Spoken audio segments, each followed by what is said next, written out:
Hola, ¿qué tal? Bienvenidos y bienvenidas a otro episodio del podcast Educación Médica MX. Y me encuentro el día de hoy aquí en la Universidad Autónoma de Yucatán con el doctor Moisés de los Santos y estamos aquí en el Centro de Simulación. Moisés, me gustaría que el día de hoy abordemos en este capítulo qué se requiere para diseñar una buena práctica de simulación.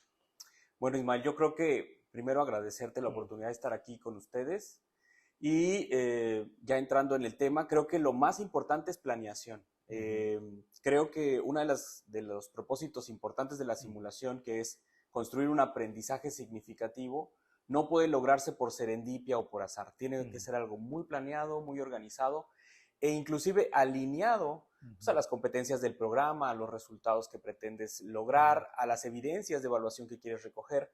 Entonces, el consejo se concreta en tener una planeación o una estructura que en simulación le llamamos diseño de escenarios, ¿no? Es diseñar la experiencia de aprendizaje basado en simulación para que todas las fases de la simulación puedan hacerse sin mayor complicación.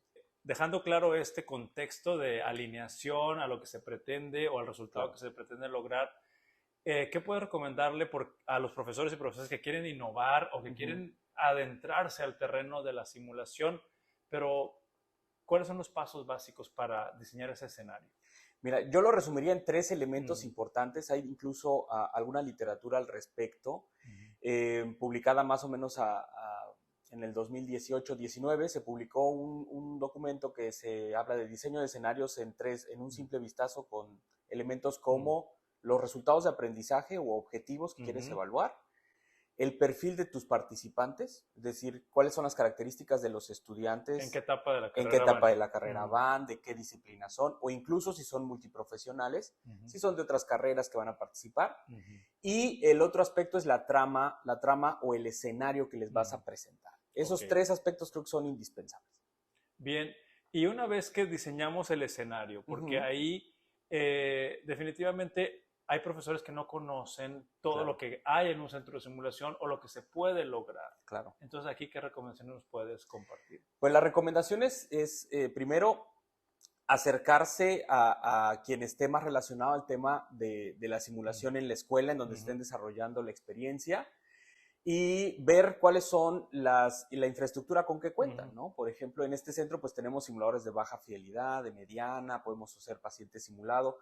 Y creo que una de las grandes cosas que ocurre es que a veces pretendemos diseñar la experiencia y no vemos si realmente tenemos los recursos para hacerlo. Entonces, el primer recurso que tenemos que complementar es si tenemos la infraestructura para poder desarrollar lo que queremos hacer. Y elegir la mejor. Cada simulación o cada simulador puede tener ventajas y desventajas, limitaciones. Y entonces hay que conocer muy bien si conviene tener solo una parte del cuerpo y es una destreza, si conviene un paciente completo, si lo mejor es un paciente simulado y hay que hacer un guión para la consulta. Creo que ese es el primer elemento. Dependiendo de lo que yo quiero lograr, ¿cuál es la mejor estrategia que puede servir? Hay muchos artículos en la literatura que te recomiendan los simuladores de partes son mejores para destrezas, por ejemplo. Los simuladores de alta fidelidad para trabajo en equipo, toma de decisiones. O escenarios más complejos. O escenarios mucho más complejos. Y el paciente simulado para todo lo que tiene que ver con la comunicación, la relación médico-paciente o profesional de la salud con el paciente. Oye, y en este caso, hay elementos importantes que tú como experto en esta parte de simulación es el tamaño de los grupos. Claro. Porque es importante, porque el diseño va a depender de cuántos grupos tienes o cómo puedes dividir a tu grupo de estudiantes. Exacto. ¿Cuáles son esas recomendaciones, esas pautas? Porque ya dijiste que a veces los profesores sin experiencia pueden diseñar sin tomar en cuenta todos los recursos disponibles o los diferentes tipos de recursos. Claro. En este caso, los tamaños de grupo. Claro, eso le pega justo al concepto de participantes. Entonces, la recomendación ahí es definir un estándar. Dependerá de las dimensiones de su centro de simulación, de las dimensiones de los grupos que tienen que acudir al centro. Por ejemplo, en pandemia tuvimos que reducir la exposición a un grupo de personas y de ahí, por ejemplo, nos quedamos con un estándar. Por ejemplo, en este centro de simulación, las prácticas habitualmente no superan 7-1. 7 estudiantes por instructor. Y en el ideal, por ejemplo, si la competencia es una destreza muy particular como escuchar un corazón o atender un parto, a veces hasta 7 personas atendiendo un parto son demasiadas. Entonces nos vamos a una relación de 3-1 para poder tener una mejor experiencia de aprendizaje. 3-1, o me vino a la mente ahorita, Moisés, que si son 7, pues esa simulación va a tardar mucho tiempo, Claro. porque tienes que darle oportunidad a cada uno que Exacto. haga la experiencia. Exacto. E incluso tal vez también jugar con los roles. Puedes tener a 3 inmersos en el escenario y a otros 4 de observadores con una herramienta de plus delta, viendo qué es lo que están haciendo sus compañeros. Y luego pueden participar en la discusión, realimentar el desempeño de ellos y entonces generar una experiencia de aprendizaje, incluso en un modelo de siendo observadores nada más del escenario. Esto que acabo de decir me llama mucho la atención y quiero rescatarlo, debido a que en la simulación todos los involucrados tienen que estar haciendo algo, inclusive haciendo algo, el rol de observar con ciertos parámetros o ciertas directrices. Exacto.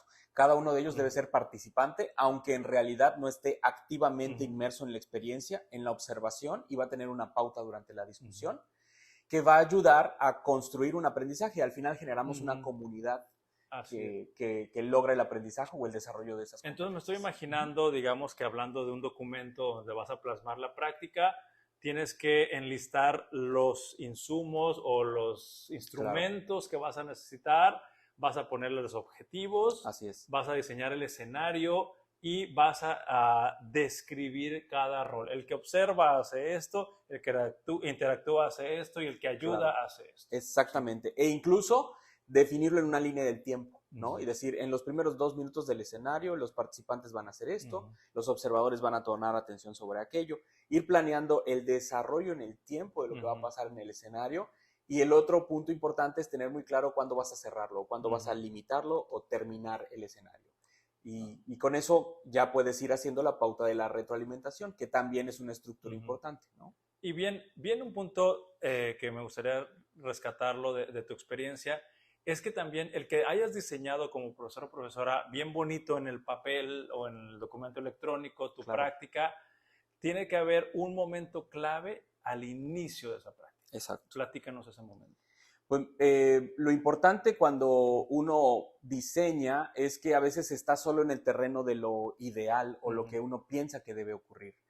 Y en ese sentido, siempre que uno va a aterrizar el escenario, y es muy recomendable que antes de aterrizarlo en la simulación, pues haya por lo menos la vista de otros profesores, el colegio de los académicos, por lo menos un pilotaje con algún alumno que se parezca un poco al perfil del participante que pretendes, y poder identificar el inicio de la simulación y cómo los desempeños de los participantes se van a ir desarrollando durante la simulación. Porque incluso ahí te puedes dar cuenta que los objetivos que planteaste al inicio pues no eran suficientes y tal vez habían algo más que pasó en el escenario que no lo habías pensado que pasaría, pero que sí ocurrió y que vale la pena discutir. O que duró muy poquito o que se te extendió mucho. Exactamente. Así es. Y bueno, entonces también el diseño de una práctica de simulación es un documento vivo que se ajusta. Claro. Exactamente, es un proceso, yo no lo llamaría algo como estático, sino es totalmente dinámico. Diseñas, validas, observas, mejoras con la evaluación además, y vas implementando y vas generando y desarrollando, que al final esa carpeta en donde tienes todos los escenarios que va a vivir un estudiante, se puede convertir incluso en un portafolio de evidencias. Tienes un catálogo también de prácticas. Exactamente, hay un catálogo en función a estudiantes de primer semestre, esto es lo que pueden venir a hacer. Estudiantes de segundo semestre, esto es lo que van a hacer. Y entonces vas detallando como un itinerario académico de cómo empiezan su interacción en el centro y cómo egresan y terminan con su interacción al finalizar. Oye, Moisés, y para terminar, dentro de la experiencia que has tenido, vemos que se identifican algunos errores o puntos vulnerables al diseñar una estación de evaluación. Claro. Mencionamos brevemente que cuando el profesor no tiene en mente los insumos o los materiales que se van a usar, ese puede ser un punto vulnerable. ¿O algún otro punto vulnerable que tú puedas identificar? Uno de los puntos que siempre ocurre es la planeación del tiempo. A veces uno cree que los estudiantes van a desempeñar las tareas más rápido de lo que en realidad va a ocurrir. Y entonces uno tiene una planeación del tiempo que no se ajusta y terminan muy rápido y ya no sabes qué hacer con esos estudiantes porque ya hicieron todo lo que tenías planteado. O por al contrario, lo hacen demasiado lento y se convierte en un tedio. Entonces, si tú no planeas el tiempo de cómo vas a desarrollar tu simulación, puede ocurrir que se te acabe y ya no haya retro. Y entonces imagínate, vivieron la experiencia, pero no van a poder tener una retroalimentación. Entonces, la planificación del tiempo Creo que es otro de los grandes retos cuando estamos diseñando. Y el otro aspecto es el diseño de guiones o tramas, ya sea el guión de un paciente simulado, qué preguntas, qué marcos mentales, etcétera, o los pasos de lo que va a ocurrir con el simulador, cómo van a cambiar las variables fisiológicas, en función a qué estímulos, en función a qué elementos.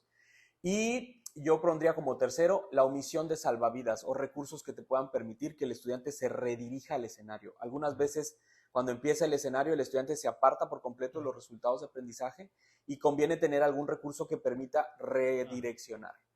Bien, Moisés, para terminar este episodio, me gustaría que me dijeras cuál es la recomendación tuya para ese profesor que quiere brincar o darse a la experiencia de vivir la simulación con sus estudiantes. Creo que el paso uno es iniciar. O sea, a veces uno espera o trata de esperar a tener todo perfecto para poder iniciar, ¿no? Yo recuerdo cuando empezamos a fundar este centro, una de las cosas que pasaba era eso.